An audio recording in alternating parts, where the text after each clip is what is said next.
बड़ी खबर Iran America तनाव से जुड़ी हुई। यूएस सेंट्रल कमांड ने ट्रंप को जानकारी दी है। संभावित सैन्य कार्रवाई की जानकारी दी गई है। 45 मिनट तक युद्ध पर चर्चा भी हुई। तो ये बड़ा अपडेट ईरान अमेरिका तनाव के बीच यूएस सेंट्रल कमांड ने ट्रंप को ये बताया है कि किस तरीके से तैयारी यहां पर की जा रही है। संभावित सैन्य कार्रवाई को लेकर जानकारी साझा की गई है। 45 मिनट तक युद्ध को लेकर चर्चा हुई है। लगातार अमेरिका इस बात को दोहरा रहा है कि ईरान हमसे बात करना चाह रहा है और इन सबके बीच सैन्य कार्रवाई को लेकर भी तस्दीक करती बड़ी तस्वीरें सामने आ रही है। और अब ये बड़ा अपडेट यूएस सेंट्रल कमांड की तरफ से 45 मिनट तक सैन्य कार्रवाई को लेकर अमेरिकी राष्ट्रपति डोनाल्ड ट्रंप से बातचीत हुई है। और इस बातचीत के मायने क्या है, समझिए कि अगर वाकई में इस तरीके की तैयारी बैकएंड से की जा रही है तो क्या ये तनाव को और बढ़ाएगा, क्योंकि एक तरफ तो बातचीत को लेकर अमेरिकी राष्ट्रपति दम भर रहे हैं, वो खुद भी बातचीत करना चाहते हैं और वो बार बार कह रहे हैं कि ईरान भी बेताब है हमसे बात करने के लिए। लेकिन इन सबके बीच युद्ध को लेकर चर्चा तनाव को और बढ़ा सकती है, क्योंकि एक तरफ तो नाकाबंदी पहले से ही अमेरिका की तरफ से की गई है और दूसरी तरफ अब सैन्य कार्रवाई को लेकर भी तस्दीक करती ये बड़ी खबर सामने आ रही है।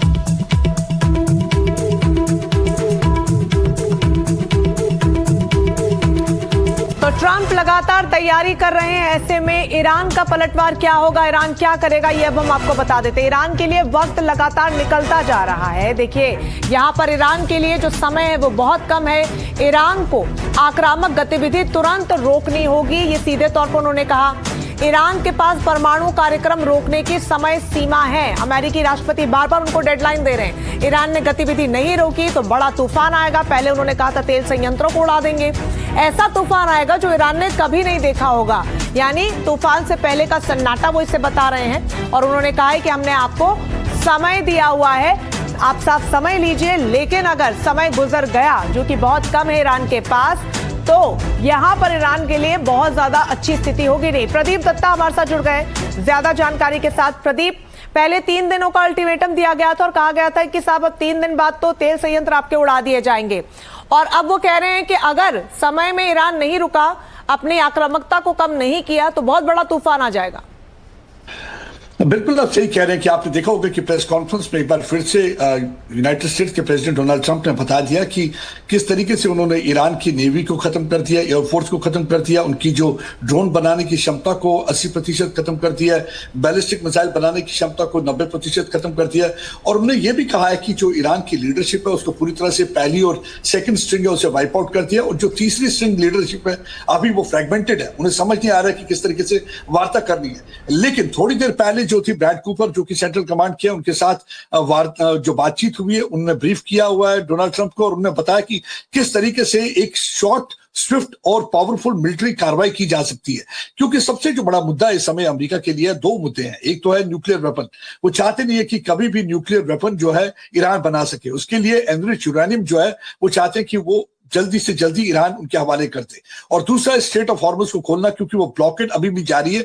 इसी वजह से लगातार नेवल ब्लॉकेड जो है, नाकाबंदी है उस इलाके की अमेरिका की तरफ से भी की गई है। तो स्ट्रेट ऑफ हॉर्मुज को खोलने के लिए हो सकता है एक छोटा सा एक स्विफ्ट ऑपरेशन किया जाए, जिसके बारे में उनके साथ डिस्कस किया गया। हालांकि उसकी पूरी जानकारी नहीं दी गई क्योंकि ऑपरेशन का मामला है, लेकिन हाँ ये बात जरूर है कि ऑपरेशन के बारे में डिस्कस किया गया। फाइनल ब्लो कहा जा सकता है, जिसे कि फाइनल ब्लो कैसे दिया जा सकता है और किस तरीके से एक बार फिर से ईरान को पूरी तरह से झुकाया जा सकता है। एक तरफ हमने देखा है कि किस तरीके से उनकी आर्थिक स्थिति को कमजोर करने की कोशिश की जा रही है। फाइनल के तौर पर शायद ईरान ले नहीं रहा है, और शायद यही वजह है कि अमेरिकी राष्ट्रपति बार बार धमका रहे हैं। हालांकि इस बार कौन सा तूफान लेकर आएंगे, निगाहें सभी की उन्हीं पर होगी। बहुत शुक्रिया आपका तमाम जानकारी के लिए। तो डोनाल्ड ट्रंप एक ऐसा नाम जो सुर्खियों को अपनी शर्तों पर चलाना जानता है, लेकिन क्या इस बार अमेरिकी राष्ट्रपति ट्रंप खुद अपनी ही बनाई बिसात में उलझ गए हैं? इस हफ्ते सोशल मीडिया पर ट्रंप की एक तस्वीर खूब वायरल हुई। हाथ में राइफल, आंखों पर चश्मा और पीछे धमाकों की गूंज। एक रैम्बो अवतार वाली इस एआई इमेज के साथ ट्रंप ने तेहरान को चेतावनी दी, नो मोर मिस्टर नाइस गाय, यानी अब और शराफत नहीं। क्या रैम्बो वाला ये अवतार सिर्फ चुनावी स्टंट है या वाकई आज वॉशिंगटन में कोई बड़ा फैसला होने वाला है? ट्रंप के लिए सिर्फ एक तारीख नहीं है, उनके राजनीतिक भविष्य का लिटमस टेस्ट है।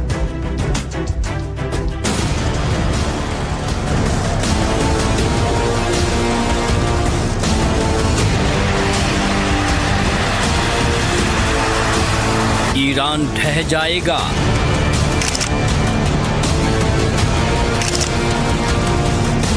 ईरान पाषाण युग में पहुंच जाएगा।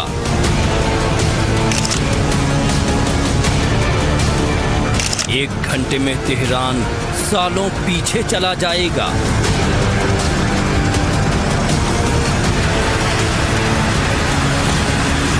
इन सारे बयानों के बाद अमेरिकी राष्ट्रपति का एक और बयान आया। कह दिया कि तूफान आने वाला है, जो आ रहा है कोई इसे रोक नहीं सकता।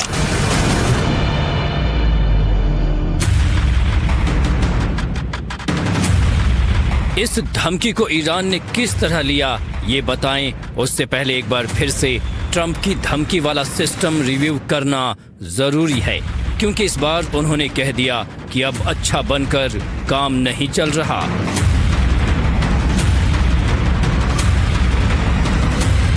एक पोस्ट और सामने आया।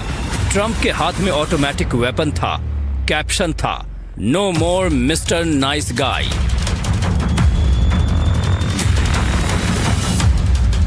यानी मैसेज ये कि इस बार वो ईरान के खिलाफ बेहद सख्त और कड़ा रुख इख्तियार करने वाले हैं।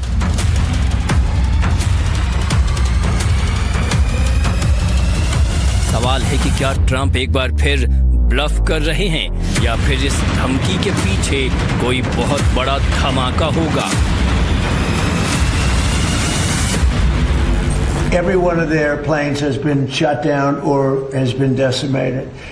They have missiles, about 82% are gone, and they have drones, and most of them are gone. Most of the factories are mostly gone.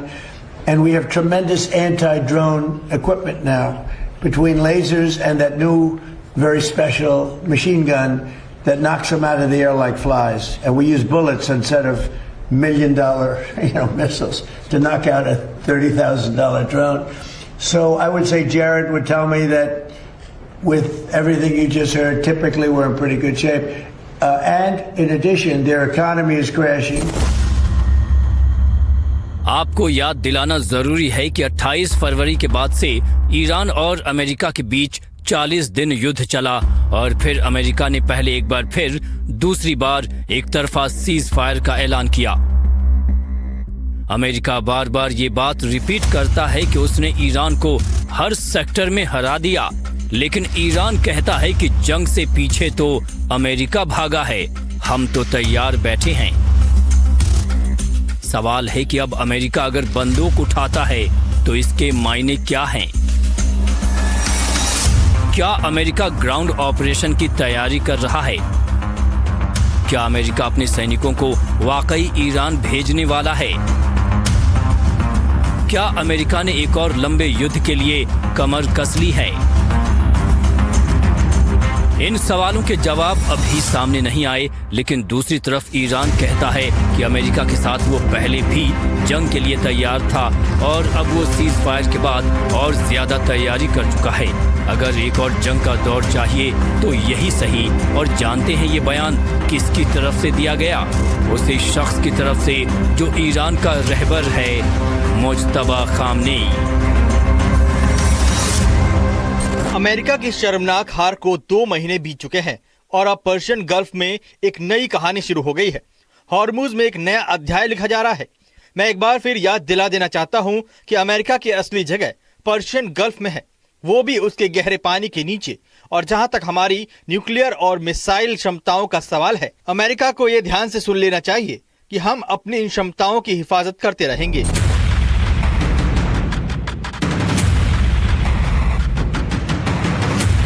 जंग की बातें इसलिए भी हो रही हैं क्योंकि अमेरिका और ईरान किसी भी तरह की डील तक नहीं पहुंच पा रहे हैं। अमेरिका चाहता है कि दुनिया में ये मैसेज जाए कि वो अपनी शर्तों पर ईरान को झुका चुका है, उसकी सारी पावर खत्म कर दी है, इसीलिए डील वाली शर्तें भी उसी की मानी जाएं। लेकिन ईरान दूसरी तरफ अपने रेजिस्टेंस से ये दिखा चुका है कि अब युद्ध का पावर सेंटर बदल चुका है और सुपर पावर को जंग में उलझा कर रखना उसे अच्छी तरह आता है, फिर बात चाहे हॉर्मुज की हो या फिर उसके एटमी प्लान की। इसीलिए अब रूस कह रहा है कि वो जंग खत्म करा सकता है। We knocked out about 80% of them. The rest could come very quickly if we don't make a deal. They're not going to have a nuclear weapon. They know it, and just about everybody else does. And so we talked about that a little bit. He doesn't want to see them have a nuclear weapon either. But I had a long talk with President Putin. I suggested a little bit of a ceasefire, and I think he might do that. He might announce something having to do with that. Did he announce it? इसका मतलब ये है कि Iran और America की जंग खत्म करने के लिए रूस एक्टिव रोल निभा सकता है और वो सीधे दोनों पक्षों से बात भी कर रहा है। लेकिन जिस तरह अमेरिकी प्रेसिडेंट ने बंदूक के साथ पोस्ट सामने रखी, खुद अपने हाथों में बंदूक दिखाई, उसका मतलब कई एक्सपर्ट्स ये भी लगा रहे हैं कि अब ट्रंप ने मैटर अपने हाथ में ले लिया है और वो शायद ईरान के मामले में अब किसी की नहीं सुनेंगे।